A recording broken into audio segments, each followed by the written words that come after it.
नमस्कार आप सभी को।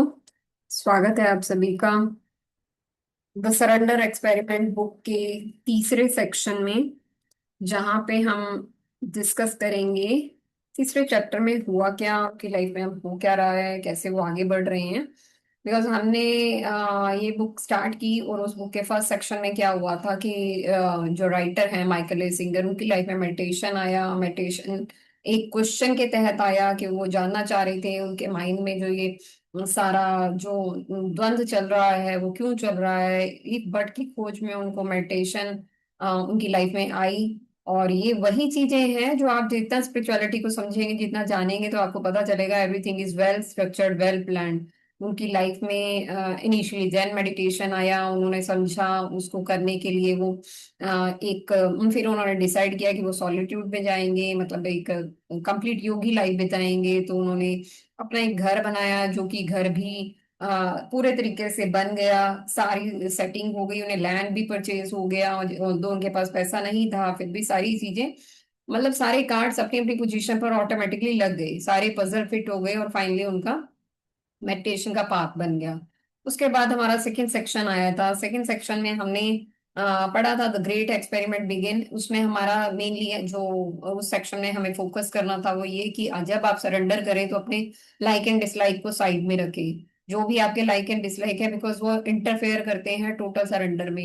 ये बहुत इंपॉर्टेंट पॉइंट था जिसको मैंने बार बार जोर दिया था कि आप ये पॉइंट को अपनी लाइफ में जरूर रख लीजिएगा। ये कॉपी पेस्ट करके आपको पूरी जिंदगी से नहीं भूलना है कि अगर आप सरेंडर करना चाह रहे हैं या फिर आप सरेंडर के एक्सपेरिमेंट के अंडर प्रोसेस हैं, तो आपको ये लाइक एंड डिसलाइक वाला पॉइंट उसमें से हटाकर सरेंडर करना है। वो ही टोटल सरेंडर है।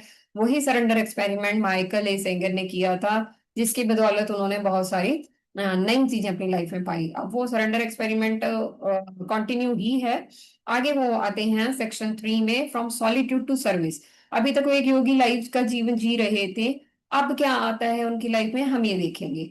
अब इस चैप्टर में the call of a living master. अब उन्होंने मेडिटेशन को समझ लिया था, मेडिटेशन करना शुरू कर दिया था, कहीं ना कहीं उनको उनके सवालों के जवाब मिलने शुरू हो गए थे। उनकी लाइफ ने एक नया मोड़ ले लिया था।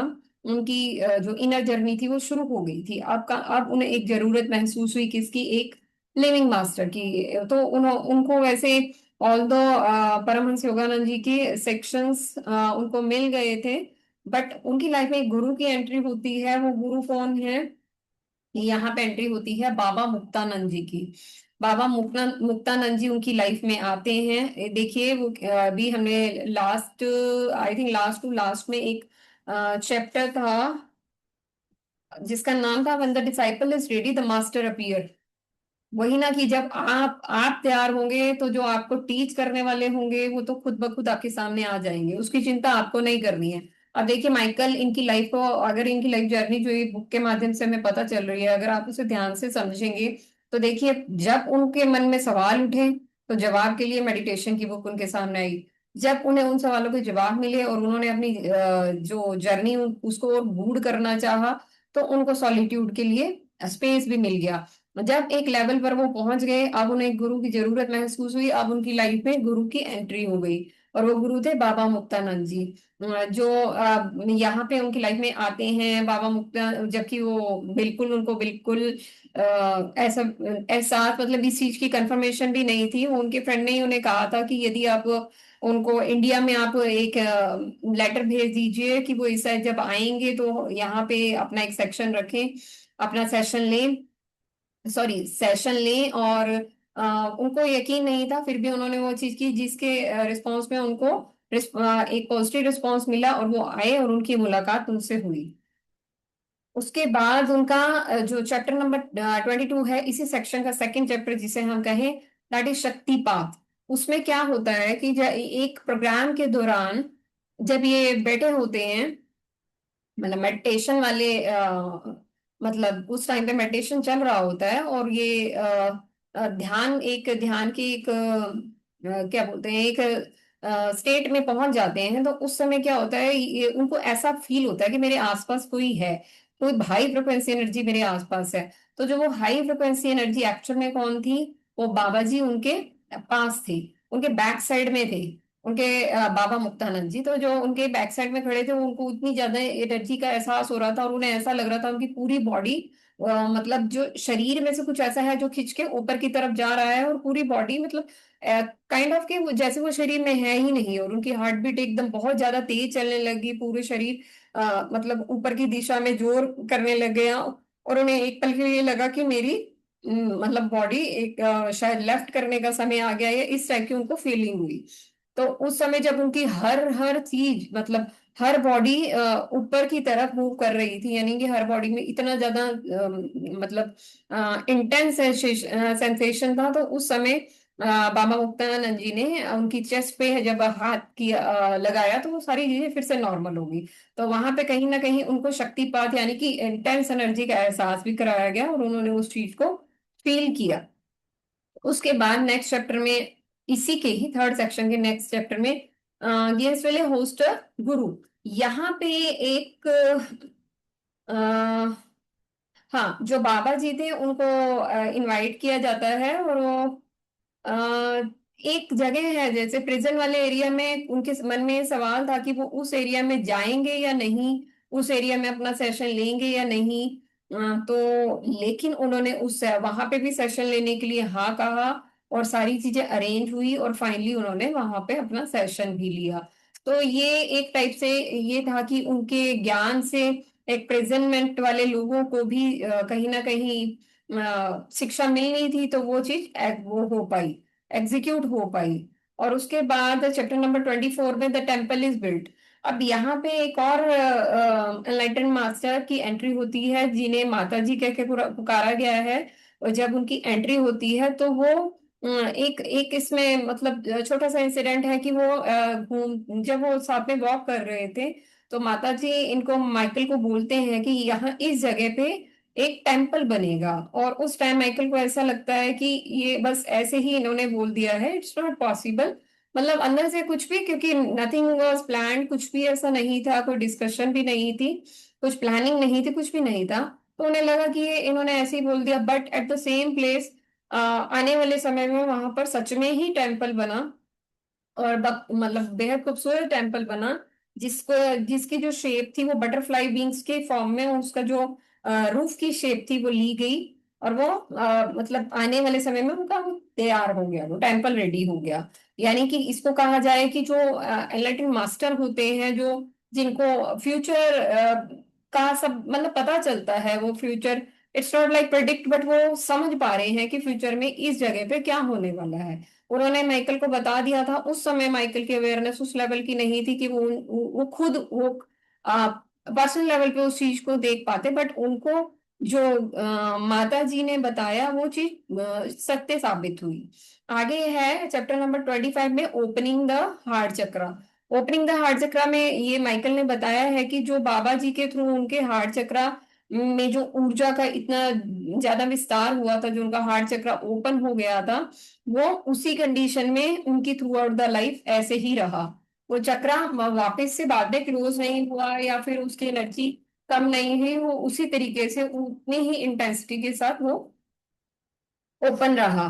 तो इस चैप्टर में, और कैट दी टू एन आश्रम, ये लास्ट था इस सेक्शन का, 26 चैप्टर।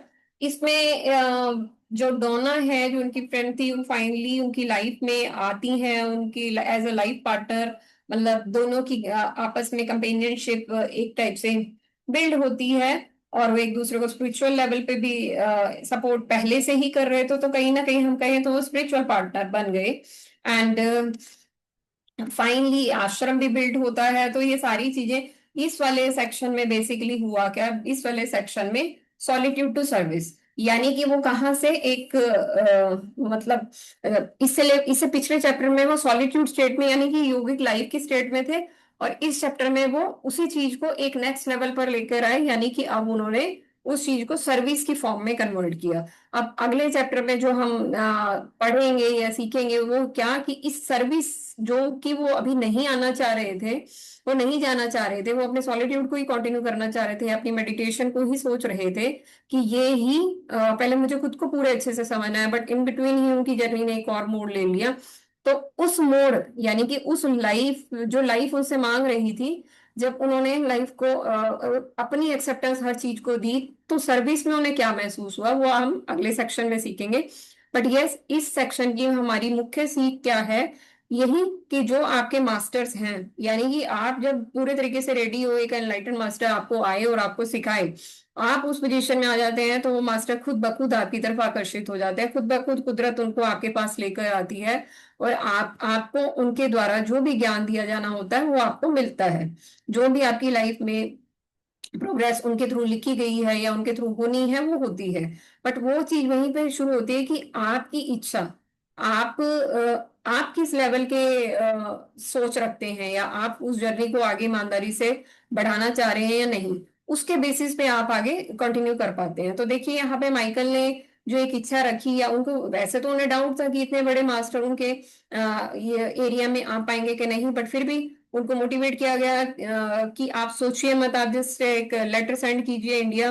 और वाकई में वो बाबा जी उनके पास आते हैं और उनका शक्तिपात होता है, यानी कि पूरी एनर्जी बॉडी में, इंटेंस एनर्जी का फ्लो होता है, जिससे उनका हार्ट चक्र ओपन और हो जाता है, और वो थ्रू आउट द लाइफ होता है। तो यानी कि हमें अपनी लाइफ में, जो मेरी सीख मुझे इससे मेन जो मेरी लर्निंग है वो ये है कि आपके मन में डाउट नहीं होना चाहिए। आप ये मत सोचिए कि ऐसा कैसे हो सकता है, कोई इतना बड़ा एनलाइटन मास्टर आप तक कैसे पहुंच सकता है। वो टेंशन आपके नहीं है। आपकी तरफ से क्या है कि आप क्या कर रहे हो, आप क्या ये चीज जानने के लिए, या फिर लाइफ का जो सच है उसकी जानने की जर्नी में आप कितने उत्सुक हो, वो पॉइंट है। ये पॉइंट नहीं है कि इतने बड़े एनलाइटन मास्टर आपके पास आ पाएंगे या नहीं आ पाएंगे। आप उस लेवल पे पहुंच पाएंगे कि हाँ, मुझे अब इस मास्टर की इस लेवल पे जरूरत है, तो डेफिनेटली बड़े से बड़े मास्टर भी आपको टीच करने आएंगे। आपको उस लेवल का शिष्य बनना है, आपको उस लेवल की टीचिंग के लिए, सीखने के लिए तैयार होना है। तो ये मेरी मुख्य सीख थी इस वाले सेक्शन से। आगे यही है, ये मैंने खुद भी देखा है कि मेरी लाइफ में ना बुक्स भी, अभी तक जो मेरा एक्सपीरियंस रहा है कि बुक्स भी समय समय पर एंट्री लेती हैं। एक एक बुक जब मेरे सामने आती है तो कहीं ना कहीं मुझे उस समय उस पर्टिकुलर कंटेंट की अपनी लाइफ में जरूरत होती है। तो मैंने ये पाया है कि ऑटो, जैसे कि फॉर एग्जांपल मेरी लाइफ में जब ऑटोबायोग्राफी ऑफ योगी आई, तो मैंने सिर्फ 11 चैप्टर पढ़े, और 11 चैप्टर के बाद मैं उस बुक को मैंने बीच में ही छोड़ दिया। और जब मैंने उसको छोड़ने के बाद, अभी मैंने रिसेंटली जस्ट बिफोर 2-3 मंथ मैंने उस बुक को कंप्लीट किया। तो जब बाद का जो जितने भी चैप्टर मेरे बचे थे, फिर मैंने दोबारा वो बुक स्टार्ट किया, मैंने शुरू से एंड तक पढ़ी। उस समय जो मुझे कंटेंट जो मेरे अंदर जाना था, या उस समय जो मेरे सवाल थे, उसके जवाब मुझे उस बुक में मिले। उसी तरीके से प्लेसेबल बुक जब मेरे पास आई, तो इनिशियली मैंने उसको भी थोड़े चैप्टर पढ़ के उसको छोड़ दिया बीच में। जब मैंने छोड़ दिया उसके बाद तो मैंने उस बुक को काफी टाइम तक हाथ नहीं लगाया, मुझे लगा इतनी मोटी बुक है, अभी मुझे नहीं पढ़नी, अभी मैं थोड़ा थोड़ा कंटेंट पढ़ूंगी। बट बाद में उसको भी अभी मैंने रिसेंटली ही फिनिश किया बुक को। जब मैंने फिनिश किया तो मुझे समझ आया कि उस समय जब मेरे सामने वो बुक दोबारा आई और मैंने उसे दोबारा पढ़ना शुरू किया, तो उस समय मेरे को साइंस ऑफ मेडिटेशन की डेप्थ में जाना था। और उस बुक ने मुझे साइंस ऑफ मेडिटेशन का एक एक सिंगल सिंगल पॉइंट बहुत बारीकी से समझा दिया। तो आपकी लाइफ में ये बुक बुक भी, ये जितने भी मास्टर्स की बुक भी आपके पास आ रही हैं, ये उन्हीं की ही टीचिंग, आप उन्हीं बड़े बड़े एनलाइटन मास्टर, बड़े बड़े एक्सपीरियंस टीचर्स, उन्हीं की टीचिंग आपकी लाइफ में उन्हीं की फॉर्म में आ रही है। मतलब मैं ऐसा मानती हूँ, और ये मेरा पर्सनल एक्सपीरियंस भी रहा है। नो, आपको से ये डाउट नहीं करना है कि ये चीज मेरे तक कैसे पहुंचेगी, या ये मास्टर से मैं कैसे कनेक्ट हो पाऊंगी। आपको तैयार होना है, जैसे ही आप तैयार होते हैं वो सारी चीजें आपके पास खुद ब खुद आना शुरू हो जाती हैं। तो मेरी इसमें यही रिफ्लेक्शन है। इसमें प्रैक्टिस की बात करें, या फिर मैं अभ्यास क्या करूंगी, तो यही इस सरेंडर एक्सपेरिमेंट में मैं जितनी भी मतलब गुरुओं की बाणी कहें, या गुरुओं की सीख कहें, या एनलाइटन मास्टर से जो भी मैं सीखूंगी, उसके जो जो की पॉइंट्स हैं, जैसे इस वाले सेक्शन में हमने ये सीखा कि आपको डाउट नहीं रखना है, तो उस चीज पे मैं काम करूंगी कि कोई भी चीज जहां पे आप खुद को कंपेयर करने लग जाते हैं कि मैं उस काबिल हूं या नहीं, वो नहीं करना है। मैं वो बिल्कुल करूंगी कि मैं अपने आप को किसी चीज के लिए कंपेयर नहीं करूंगी, अपने आप को छोटा नहीं समझूंगी, सिर्फ अपनी अपनी चीजों पर काम करूंगी कि हाँ, मुझे इस चीज को और ज्यादा ब्रश अप करने की जरूरत है, या और ज्यादा शाइन करने की जरूरत है, और समझने की जरूरत है। मैं सिर्फ उन चीजों पर काम करूंगी। तो बाकी ये कि कंपेयर करना, या ये सोचना, छोटा बड़ा सोचना, ये सब चीजें अगर वैसे मैं इन चीजों पे रेगुलर काम भी कर रही हूँ, अगर मिस्टेकली कोई चीज मेरे सामने आएगी तो मैं उस चीज को रिमूव कंप्लीटली हटाने की पूरी पूरी कोशिश करूंगी। आगे है आपके लिए। आपके लिए आत्मचिंतन। विच idea of this chapter touch you the most. जो भी आपको इस चैप्टर में समझ आया हो, वो आप अपने लिए अपनी एक नोटबुक पे नोट डाउन कीजिएगा और उसको कोशिश कीजिएगा कि अपनी लाइफ में अप्लाई कर पाए। बाकी ये आपके ऊपर है कि आप उसे अप्लाई करेंगे कैसे। बट ये हर बुक के नोट्स जरूर बनाइए। मतलब मेरे ये खुद का, मैं ऐसा ही फॉलो करती हूँ। बुक जो भी रीड करती हूँ उसमें से जो भी इंपॉर्टेंट पॉइंट होती है या तो उसे अंडरलाइन करती हूँ या हाईलाइट करती हूँ या नोट डाउन करती हूँ। और वो एक्चुअल में आपको लाइफ लॉन्ग एक्सपीरियंस देते हैं, लाइफ लॉन्ग आपका हेल्प करते हैं। बुक कहीं ना कहीं आपकी जिंदगी बदलने की ताकत रखती है और ये सबसे अच्छी दोस्त हैं, ये तो आपको पता ही है। तो उस चीज को आप फॉलो कीजिए। तो चलिए इसी के साथ हमारे section 3 from solitude to service का समापन होता है। अगले सेक्शन सेक्शन नंबर 4 में आपसे हम फिर से मिलेंगे। तब तक के लिए आपका बहुत बहुत धन्यवाद।